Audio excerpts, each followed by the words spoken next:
and thanks for having me. I'd like to specifically talk about the focus on technology in the budget. I think that's been called out by the finance minister's definition of a technology-driven and a knowledge-based economy. I think one of the things that is clear today is India is becoming globally a destination for the world to build in. We've shown that time and again. We've got about 1.5 million technology professionals building for the world, contributing about $34 billion to India's economy, which is about 1% of the GDP. So there's definitely a push towards highlight the focus on technology. And I think that comes across in some of the initiatives that have been announced as well.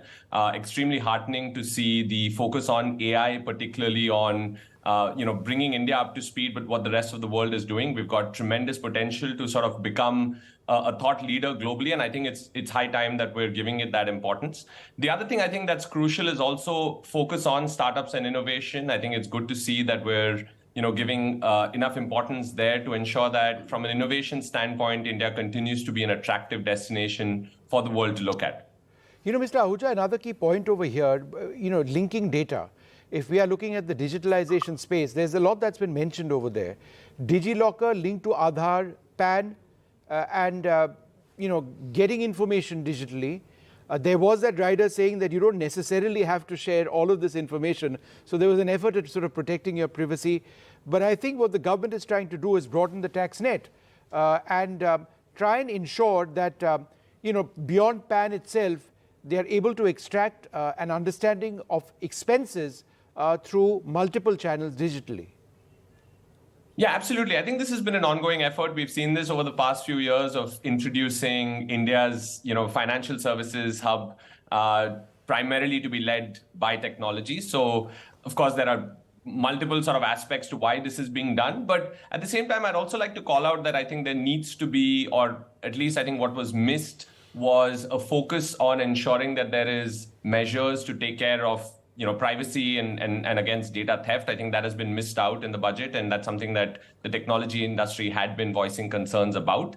So I'm hoping that there is something that is done there, but that still remains as an open item, right? It's great to sort of link identity to the financial services sector, but I think cybersecurity is an area that we've underinvested in over the last years, and this hasn't been called out in the budget as well.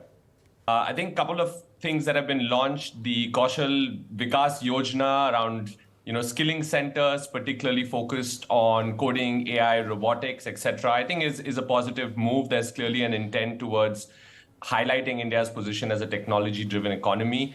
And also, I think certain benefits, enabling startups to sort of take on bigger risks, extending the tax holidays, providing funds for companies that are building within the agricultural sector, etc. I think there is a larger move to encourage people to take more risks, to start businesses, or those who are running businesses, to weather some of those storms, right? So I think overall there is a positive move towards encouraging, the Gen Z towards some of these opportunities that exist within the private sector.